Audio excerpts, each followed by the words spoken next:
Podcast realizado para a matéria Saúde do Idoso do curso de Graduação em Enfermagem da Universidade Federal de Uberlândia, sob a orientação da docente doutora Juliana Pena Porto, realizado pelos estudantes Jean Henrique Rodrigues Ferreira, Yasmin Porto Cardoso, Lonique da Silva Maia Viajante, Isabel Souza Silva, Jordana Soares Borges, Veida de Angeles Rodrigues Félix, Maria Tereza Oliveira Bernardes, Pedro Lucas Vilela Lozzi.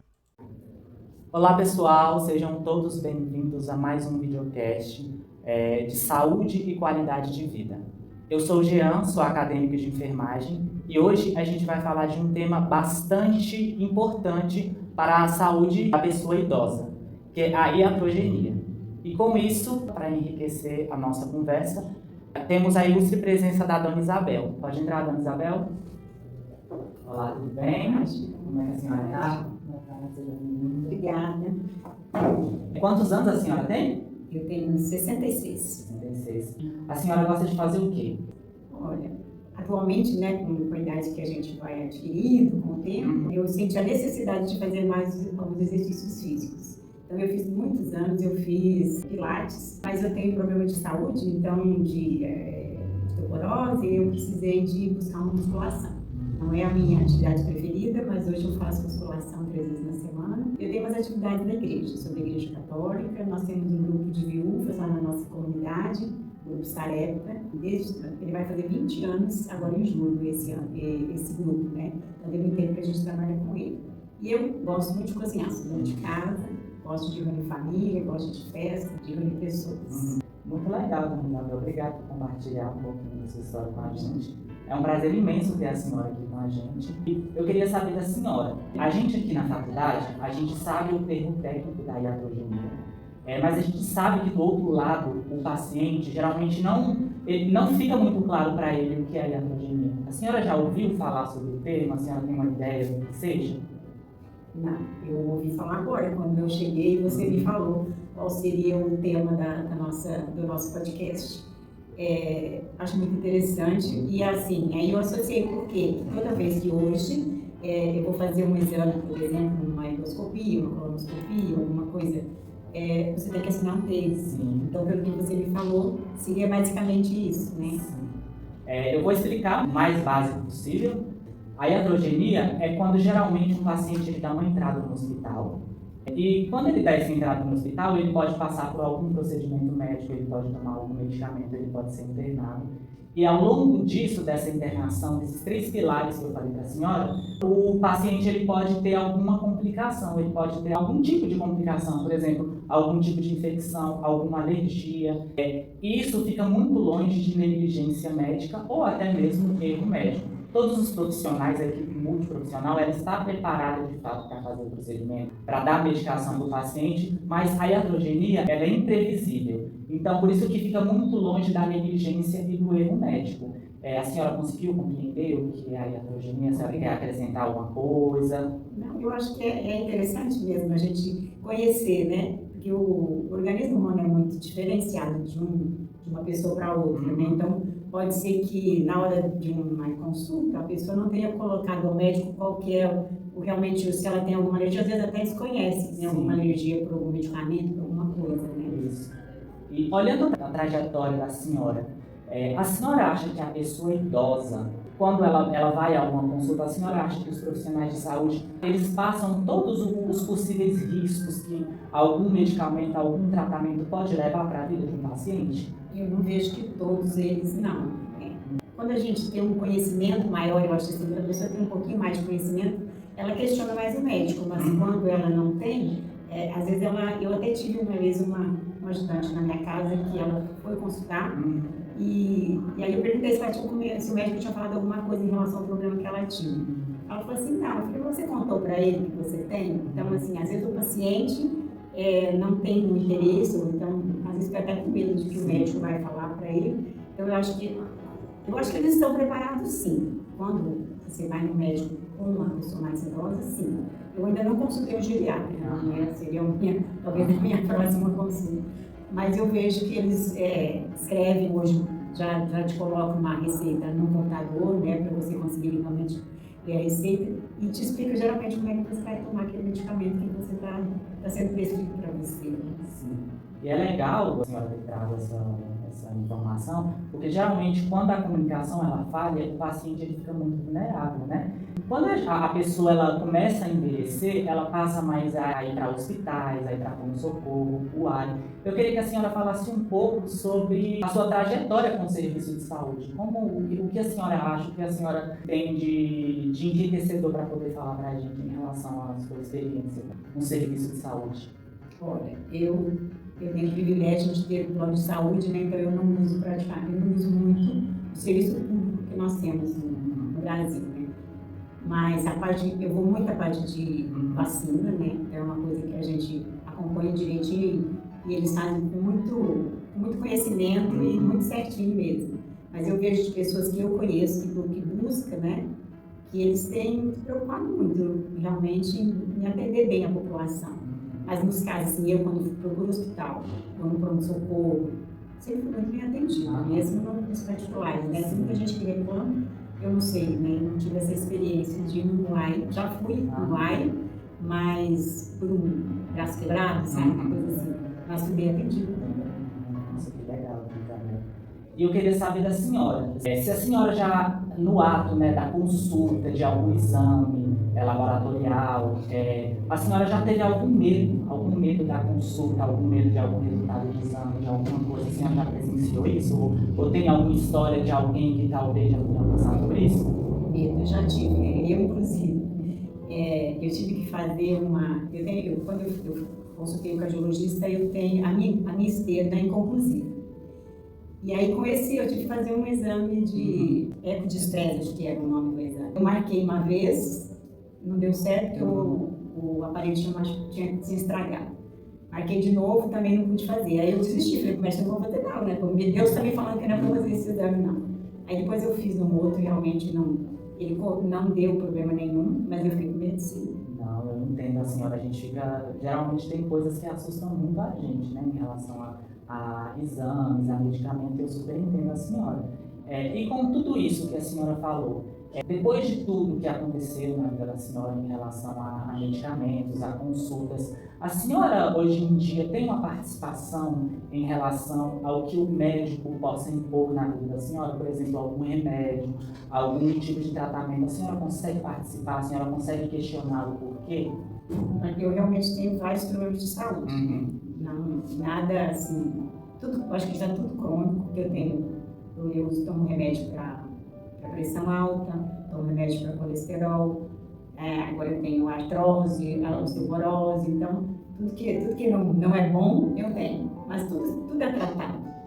Então recentemente eu fui num dermatologista, e justamente por causa da minha osteoporose, então assim, você ouve muita coisa e às vezes você pesquisa muita coisa e todo médico é categórico em falar que Google não te ensina nada e não te orienta nada. Então, você deve buscar realmente o profissional da saúde. Então, depois que eu passei para a melhoridade, eu postei uma nutricionista, uma nutróloga já, para eu ter uma qualidade de vida melhor.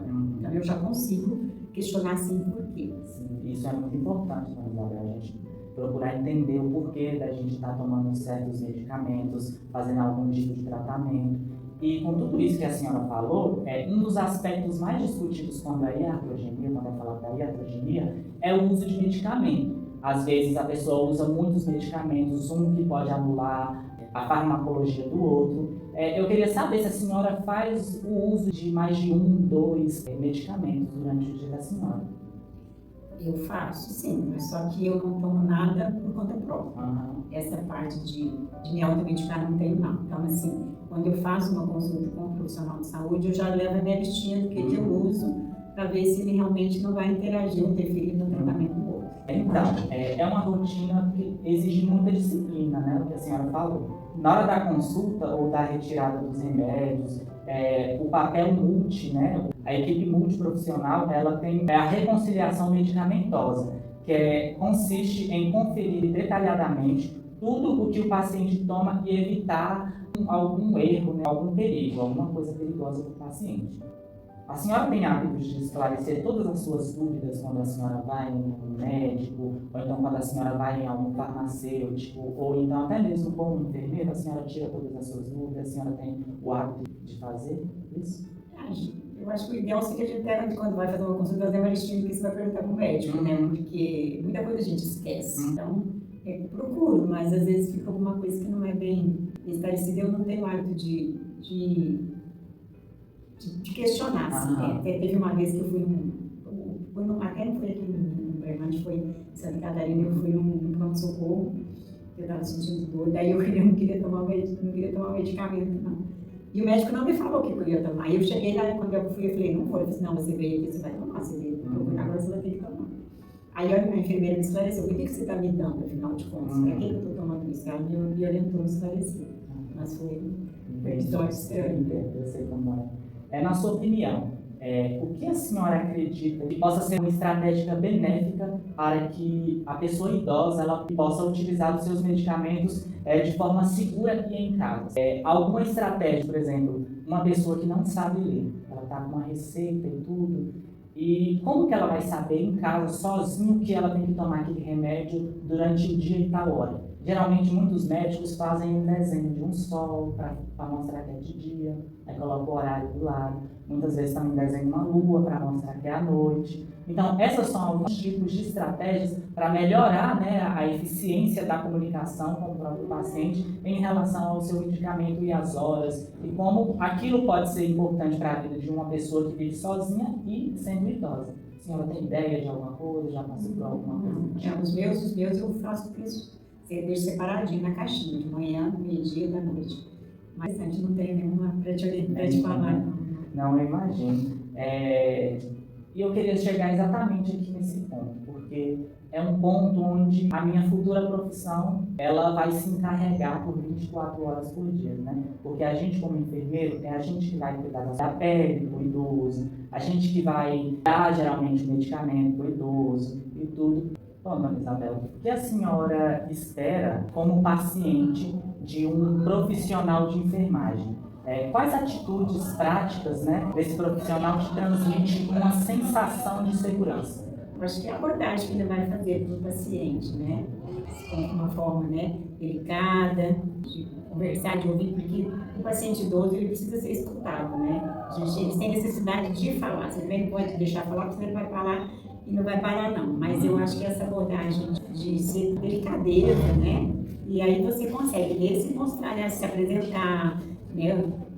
Mostrando o que você fez, o que você já, como que você estudou, porque você foi preparado para isso, né? Então, eu acho que é uma maneira de... E é legal isso que a senhora trouxe para cá, e a senhora quase tirou as palavras da minha boca, porque a gente aqui dentro da enfermagem, muitas pessoas acreditam que a gente só aprende termos técnicos, mas muitas coisas que a gente aprende aqui é a própria escuta, escutar o paciente, porque com a escuta ela pode prevenir muitas coisas. Ela pode prevenir que a gente acabe administrando algum tipo de medicamento que possa causar alguma alergia no paciente, ou então forçar o paciente a fazer alguma coisa que ele não quer. Então a escuta ela é muito importante na enfermagem, né? Eu acho muito interessante tudo isso que a senhora trouxe aqui para a gente. Dona Isabel, a senhora acha que participar das atividades da UNAI ajuda a senhora a melhorar a sua atenção com a saúde, ter mais segurança no dia a dia? Como tem sido a experiência da senhora na UNAI? Acho interessante porque eu entrei na UNAI neste ano. Eu nem sabia que, assim, já tinha ouvido falar, mas não sabia exatamente o que era. E de acordo com as minhas atividades, eu escolhi duas coisas. Então, eu faço uma aula de dança na quinta-feira e faço uma academia do cérebro na sexta-feira.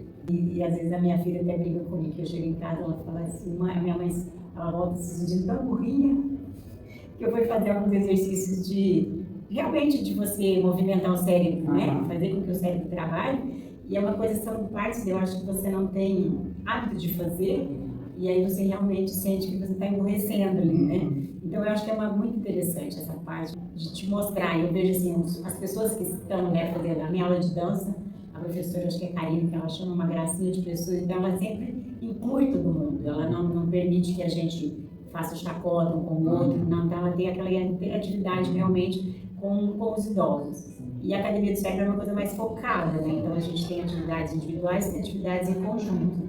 E é legal a atividade em conjunto que você tenta realmente ajudar o outro. Eu acho que Interessante. Nossa, dona Isabel, que relato incrível que a senhora trouxe, porque vivendo isso na UNAI, a gente como futuros enfermeiros, né, a gente vendo na UNAI, fazendo práticas na UNAI, a gente já teve pacientes que se sentiam assim, como se a gente estivesse fazendo perguntas bobas para eles. Tem até relatos e filmes também que mostram essas situações, da pessoa achar que a gente está tratando eles como alguém que não sabe das coisas, uma pessoa que tem algum nível intelectual inferior. Então é muito interessante tudo isso que a senhora falou, porque realmente na prática isso acontece muito. Tem muitos idosos que acham que a gente está diminuindo o nível intelectual deles, e de fato não é isso, é totalmente ao contrário. E com tudo isso a gente chega ao fim do nosso videocast. A senhora queria falar mais alguma coisa, quer acrescentar? Só quero agradecer pelo convite. Eu que agradeço, Espero ter contribuído com alguma coisa mesmo. todo o grupo, a Yasmin, a Deida, a Isabel, o Pedro, a Jordana, todos estão muito agradecidos pela senhora. A saúde do idoso, também a matéria saúde do idoso, estão todos agradecidos à professora. Agradeço muito a ilustre presença da senhora, e a gente trouxe um pequeno presentinho para a senhora, essas flores, para combinar com o seu dia. Aqui. Obrigada. Muito obrigado, viu, dona Isabel? Volte sempre, viu? Deus abençoe. Obrigada, espero ter contribuído. Tchau, tchau. Fica com Deus. Bom, pessoal, a gente hoje falou sobre a iatrogenia, um tema extremamente importante para a saúde da pessoa idosa, um tema que merece ser dialogado com profissionais de saúde, familiares e com o próprio paciente. É importante destacar que a iatrogenia é um tema pouco discutido, é um tema que o próprio paciente às vezes não conhece. Muito obrigado por assistir este podcast até o final. Tchau, tchau e tenha um ótimo dia.